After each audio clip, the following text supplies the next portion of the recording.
नाज़रीन, दादू के इलाके वाही पांदी शहर के नुमाइंदे गुलबहार उस्मानी की खबर के मूजब जोही तहसील के इलाके वाही पांदी के करीब जमालियों के गांव में पुलिस की बड़ी कार्रवाई।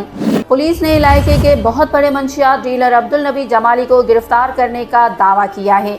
गांव के अंदर से बड़ी तादाद में करोड़ों रुपए की मंशियात भी पकड़ ली गई। नाज़रीन, हम आपको दादू जिले की बड़ी खबर से आगाह कर रहे हैं कि वाही पांदी के करीब जमालियों के गांव पर पुलिस अटालों का बड़ा छापा मारा गया है। ज़राए का कहना है कि ये मंशियात खीरतर पहाड़ों के बीच से बलूचिस्तान के शहर लोही से स्मगल होकर वाही पांदी के करीब जमालियों के गांव पहुंचती है। जमालियों के सियासी असर रसूख की वजह से दादू पुलिस कार्रवाई करने से गुरेज कर रही थी। आज दूसरे जिला से पुलिस बुलवा कर एक बहुत बड़ा छापा मारा गया है। नाज़रीन, आप फुटेज में देख सकते हैं कि कैसे पुलिस घरों में मंशियात ले लेकर मोबाइलों में रख रही है। मुकामी लोगों का कहना है कि इस मंशियात फरोशी में मुलव्वस इस मखसूस गांव को PPMNA रफीक अहमद जमाली की मुकम्मल सियासी और हर किस्म की सपोर्ट हासिल है।